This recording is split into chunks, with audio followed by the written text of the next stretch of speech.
የመኖሪያ ቤቶ የት ይሁንልዎ? ለንግድ ቦታስ የት እንገንባሎት? በመሃል ከተማ ፒያሳ፣ አዋሬ ወይስ ቡልጋሪያ? ግንባታቸውን ለመጠናቀቅ የደረሰን የፈለጉት እርሱም አለን። አያትና ጋርመንት ሳይታችን ላይ ከ6 እስከ 10 ወር የሚረከቡት፣ ሙሉን ከፍለው ደግሞ እስከ 35% ቅናሽ መጠቀም ከፈለጉም ይቻላል። 7 ሳይቶችን በማስረከብ ታማኝነቱን ካስመሰከረው የ2017 የኢትዮጵያ ሪል ስቴት አዋርድ አሸናፊ ከሆነው ቴምር ቤት ወይንም የንግድ ሱቆችን ከፍ አድርገው ሲከፍሉ ከሚያገኙት ቅናሽ በተጨማሪ ከኢትዮጵያ አየር መንገድ ጋር በፈጠርነው አጋርነት በተጨማሪ አገር የሚጎበኙበትን እድል በዚህ አውደ ዓመት ወቅት ያሸንፋሉ። ቀጠሮ ይዘው ለመነጋገርና ሳይቱን ለመጎብኘት በ0901 51 9980 በቀጥታ ስልክ ወይንም በዋትስአፕ ይደውሉ። ቴምር ሪል ስቴት የህልሞ ማረፊያ። ይህ አዋዜ ልዩ ሰበር ነው። የኢራን ሆርሙዝ ሰርጥን መዝጋት የአሜሪካንን የነዳጅ ዋጋ በጋሎን በአማካኝ ወደ $4 ከ30 ሳንቲም ክፉኛ አሻቀበው።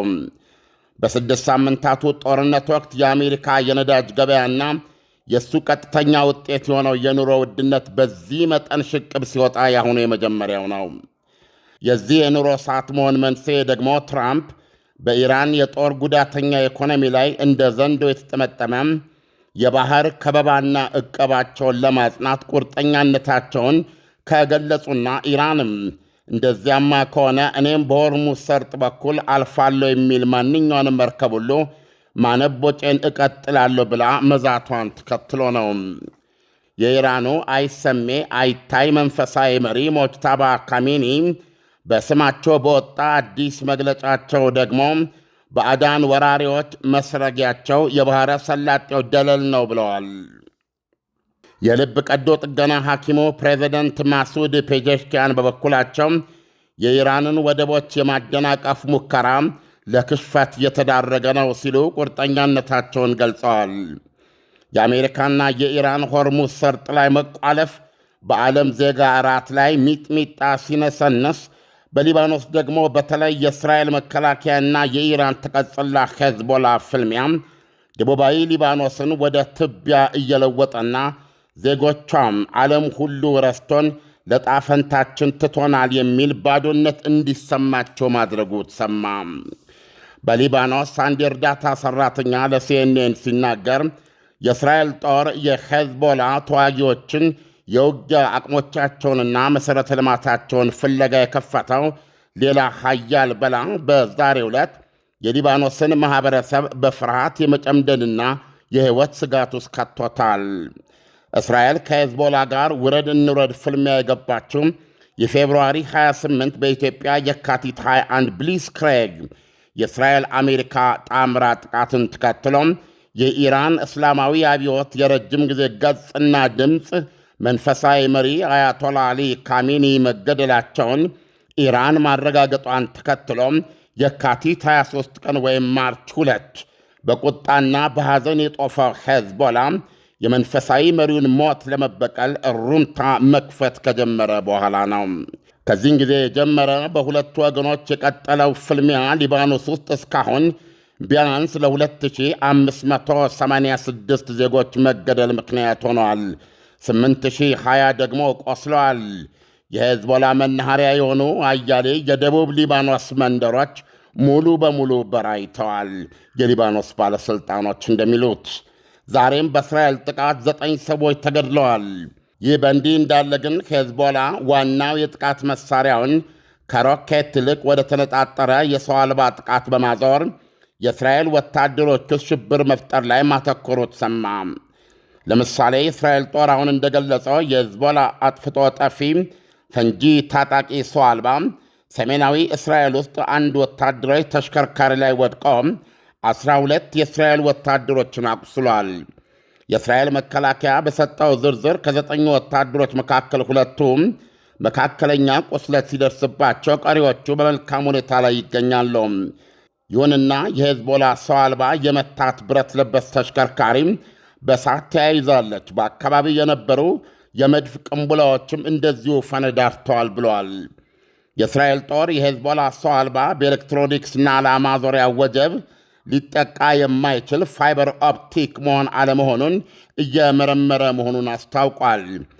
ሄዝቦላ በበኩሉ በተነጣጠረ አጥፍቶ ጠፊ ሰው አልባ ተኩስ የእስራኤልን በተሽከርካሪ ተጎታች ሆዊትዘር መድፍ አውድሜያለሁ ብለዋል። አያይዞም ደቡብ ሊባኖስ ላይ ኢላማ ሲቃኝ የነበረ ሄርምስ 450 የተሰኘ የእስራኤል አዳኝ ሰው አልባን ቀንድቤ ጥያለሁ ሲል አስታውቋል። የእስራኤል መከላከያም አንድ ሰው አልባው ደቡብ ሊባኖስ ውስጥ በሄዝቦላ ከመሬት ወደ አየር ተወንጫፊ ሚሳኤል ተመቶ መውደቁን አስታውቋል። የእስራኤል ጦር ጀቶች በዛሬው ዕለት ደቡብ ሊባኖስ ውስጥ ያደረሱት ጥቃት በተመለከተ ሄዝቦላ እንደሚለው 2 ሕፃናትና 5 ሴቶችን ጨምሮ 9 ሰዎችን ሰማዕት አድርጓል። 8 ሕፃናትና 7 ሴቶችን ጨምሮ 23 ሰዎች አቁስሏል ይላል። የሊባኖስ ፕሬዝዳንት ጆሴፍ ኦውን እስራኤል ተኩስ አቁሙን ጥሳ በማካሄድ ላይ ያለችውንና ሲቪሎችንና እርዳታ ሰጪ ሐኪሞችን፣ ፓራሜዲክሶችን እየመታ ያለው ጥቃቷን እንድታቆም ዓለም አቀፉ ማኅበረሰብ ግፊት እንዲያደርግ አሳስበዋል። በተያያዘ ዜና የእስራኤል መከላከያ በቅርቡ ስላደረጋቸው ዘመቻዎች ማብራሪያ ሰጥቷል። ዶብ ተራራን ታኮ በሚገኘው የሊባኖስ ድንበር ውስጥ የነበሩ አያሌ የሄዝቦላ የውጊያ ቦታዎችን ማውደሙን ገልጿል። ዘመቻው የተመራው አልፒኒስት ምድብና የሐሎም የውጊያ ምህንድስና ምድብ በተሰኙ ምርጥ ተዋጊ ኃይሎች ነበረ። ምድቦቹ የሄዝቦላን የውጊያ ይዞታዎች፣ የሮኬት መተኮሻ ጣቢያዎችን ጭምር ፈልገው በማግኘት አውድመዋቸዋል ብለዋል። ትናንት ደግሞ በዚሁ ደቡብ ሊባኖስ የእስራኤልን ጦር ጠግተው የተገኙ 5 የሄዝቦላ ተዋጊዎች በአየር ኃይል ተኩስ ተገድለዋል። የሄዝቦላ አባላቱን ያሉበት ቦታ ላይ ቀድሞ የመረጃቸውና ለአየር ኃይሉ አሳልፈው የሰጣቸው 146ኛው ክፍለ ጦር ነበረ በደቡባዊ ሊባኖስ ምዕራባዊ ክፍል ውስጥ። ይህ በእንዲህ እንዳለ ኢራንን ወደ ድርድር መፍትሄ እንድትመጣ ያጣድፋል ያለውን ወታደራዊ አማራጮችን የነደፈው የአሜሪካ መከላከያ ሚኒስቴር ፔንታጎን በዛሬው ዕለት ለፕሬዝደንት ዶናልድ ትራምፕ አማራጮችን እንደሚያቀርብ ተገለጸ። ትራምፕ የሚያዳምጡትንና የሚወስኑበትን ማብራሪያዎች ከሚሰጡት መካከል መካከለኛው ምስራቅ ውስጥ በማዋጋት ላይ የሚገኙት የማዕከላዊ እዝ ዋና አዛዥ አድሚራል ብራድ ኩፐርንም ይጨምራል። ከከፍተኛ ወታደራዊ መኮንኖቻቸው ጋር በመሆን የኤታማዦር ሹሞች ሊቀመንበር ጀነራል ዳን ቃኤል ዋና አብራሪ ናቸው። መከላከያ ሚኒስትር ሄግሴትም ይገኛሉ። ጀኔራሎቹ ለትራምፕ ይዘውላቸው የሚቀርቡት አማራጮች እንደ በፊቱ ያልተራዘመ ነገር ግን ቀሳፊና የከፋ መሠረተ ልማቶችንም ጨምሮ ወይም ደብሎ የሚመታ የአየር ድብደባ ነው። ትራምፕ የባሕር ኃይል ከበባና ዕቀባውን ጂኒየስ ሲሉ አድንቀው አንድ ጥይት ሳይተኮስ የኢራንን ሐሞት የሚያፈስ የዘንዶ ጥምጥም አድርገው ማቅረባቸው የሚታወቅ ነው። ትናንትና ይህ በእንዲህ እንዳለ ግን ጎረቤት ፓኪስታን በባህር በኩል ማስወጣትም ማስገባትም ዝግ ለሆነባት ኢራን በመሬት ማሳለጫ ኮሪደሮች መክፈቷን አስታውቃለች።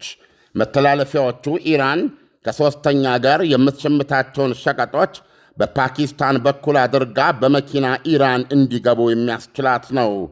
ጦርነቱ ከተጀመረ ካለፉት 2 ወራት ጀምሮም ካራቺና ግዋዶር ወደቦች የፓኪስታን ወደ 3000 በሚደርሱ የኢራን የጭነት ኮንቴነሮች ተጨናንቀዋል። 6ቱ አገናኝ መንገዶች ወይም ኮሪደሮች 3ቱን የፓኪስታን ዋና ዋና ወደቦች ካራቺ፣ ቋሲምና ጓዳፍን ጋብድና ታፍታን ከሚባሉ 2 የኢራን የድንበር ማቋረጫዎች ጋር ያገናኛሉ። ጋባድና ትፍታን ከኢራን ጋር በሚዋሰነው በደቡባዊ ምዕራብ ባሎኪስታን የፓኪስታን አውራጃ ጋር ኩታ ገጠም የኢራን ግዛቶች ናቸው። የፓኪስታን የንግድ ሚኒስቴር ይሄ የድንበር ኮሪደር ሁለቱ አገሮች በፈረንጅ 2008 መንገዶችንና ሸቀጦችን በመኪና ለማጓጓዝ የተፈራረሙት ስምምነት አካል ነው ብለዋል። ስምምነቱ ለ18 ዓመታት የጸና ቢሆንም ኢራን በራሷ ወደቦች ላይ በመመካት ሳትጠቀምበት ቆይታለች። አሁን ግን ወደቦቿን ሽባ ካደረገው የአሜሪካ ከበባና ዕቀባ በኋላ በነፍስ አድን መፍትሄነት እየተጠቀመችባቸው መሆኑ ተዘግቧል። ዳንኤል፣ በርከት ያለ ዜና ነው በዚህ ውስጥ የሰማነው። በአጫጭሩ ለማስቀመጥ ዶናልድ ትራምፕ ወታደራዊ አማራጮችም ቀርበውላቸዋል። ከወታደራዊ ከበባና እቀባ በተጨማሪ በኢራን ላይ ያለውን የኢኮኖሚ ጫናና እንዲሁም ወታደራዊ ጫና የማዳበል እቅድ እንዳለ የሚያሳይ ነው።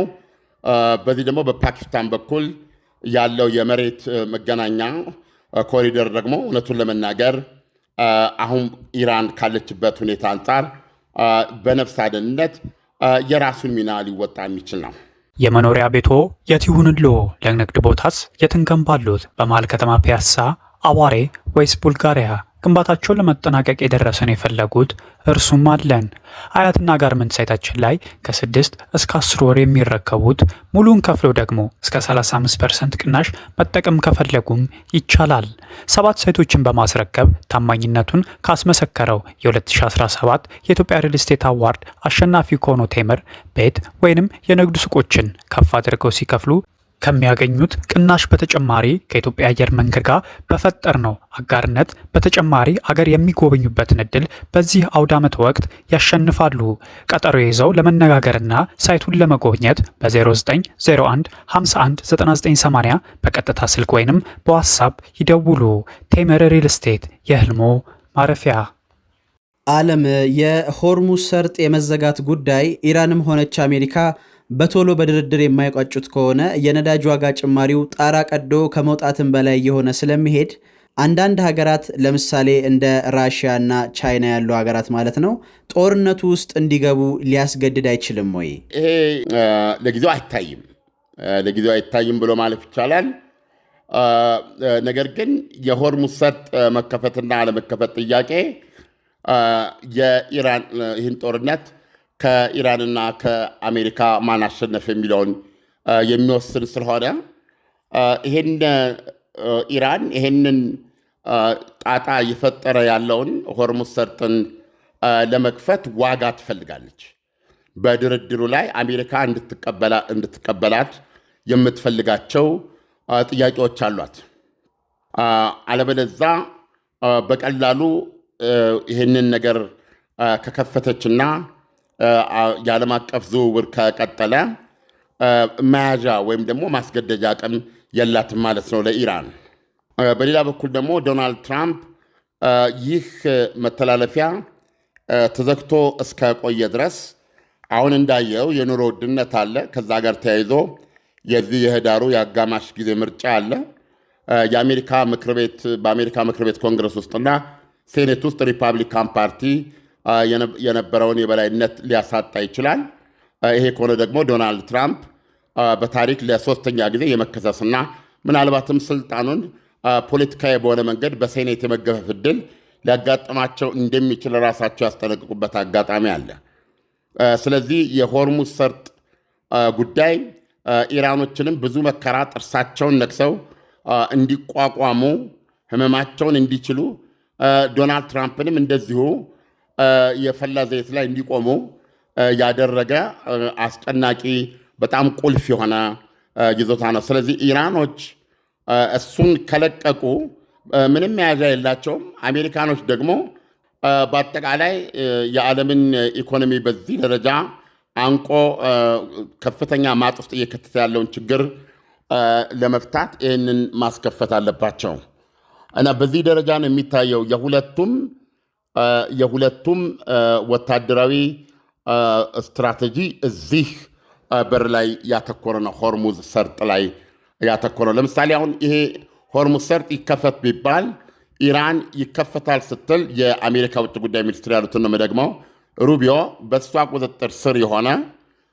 እሷ የምትመራው በዚህ ትልልፍ ውስጥ የማትፈልጋቸው አገሮች መርከቦች የማያልፉበት የተጠራጠረችውን አቁማ የምትፈትሽበት ከሚያልፉት መካከል ደግሞ ለተወሰኑት አጋሮቼ ወገኖቼ ለምትላቸው በነፃ እንዲተላለፉ የምትፈቅድበት፣ ሌሎች ደግሞ በመርከብ እስከ $2 ሚሊዮን እየከፈሉ የሚተላለፉበት አዲስ እውነታ አዲስ ጂኦፖለቲክስ ሊፈጥር የእስከዛሬ የመካከለኛው ምስራቅን እውነታ በአናቱ ሊገለብጥ የሚችል ክስተት ሊያመጣ የሚችል ስለሆነ አሜሪካ ይሄ ሊሆን አይችልም ቆሜ ነው ጎቼ በሚል ቀይ መስመር ያለችው ነው።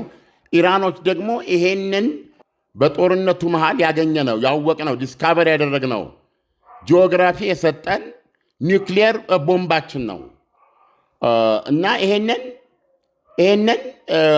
ልንደራደርበት እንችላለን እንጂ ከዚህ ቀደም በነበረው ከጦርነቱ በፊት ወደ ነበረበት ሁኔታ ግን ቆመን ነው ሞተን ነው አይመለሳትም የሚል አቋምና ጽናት ስላላቸው ነው ጦርነቱ በዚህ ሁኔታ ያለው። ዓለም እስራኤል ከሄዝቦላ ጋር የምታደርገውን ፍልሚያ የምትቀጥለው እስከ መቼ ነው? በድርድር እስክታቆም ወይንስ ሄዝቦላ ከስሞ እስኪጠፋ የሚለውን ብትነግረን። የሄዝቦላን መክሰም አለመክሰም የምትወስነው ሊባኖስ ናት። በተደጋጋሚ ያሉት መሪዎችም ገልጸዋል። ሊባኖስ መስዋዕትነት እየከፈለች ያለችው የራሷ ባልሆነ ጦርነት ነው። ከዚህ ቀደም የነበረውም ተኩስ አቁም ሄዝቦላን ትጥቅ እንዲያስፈቱ ነው።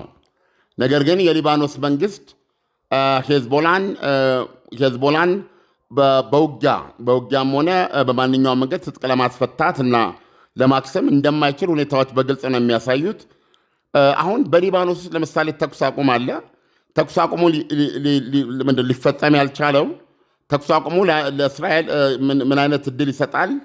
ተኩስ አቁሙ እየተከበረ ነገር ግን ወደ እስራኤል ሊፈጸም የተዘጋጀ እየተነጣጠረ ወይም ደግሞ በማንኛውም ሰዓት ሊፈጸም የሚችል አደጋ ሊፈጥርባት የሚችል ሁኔታ ካየች እርምጃ እንድትወስድ ይፈቅዳል።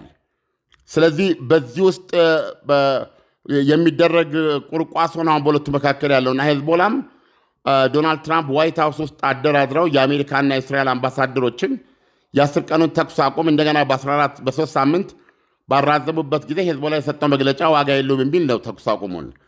ስለዚህ ሄዝቦላ የሚዋጋው የኢራንን ውጊያ ነው፣ የኢራንን ጦርነት ነው የሚዋጋው። ስለዚህ አሁን ለምሳሌ የሚጠቀምባቸው ሰው አልቦች ፋይበር ኦፕቲክ የሚባል በጣም ራሽያ ዩክሬን ላይ የምትጠቀመው በዚህ በኤሌክትሮኒክስ ጃሚንግ የማታቀባዥረው ማለት ነው። ስለዚህ ቁጥሩን 3-4 የእስራኤል ወታደሮችን በዚህ አሁን በቅርብ ጊዜ ባለው ውስጥ እንደገደለ አውቃለሁኝ። ምክንያቱም ፈንጅ ተሸካሚ ነው።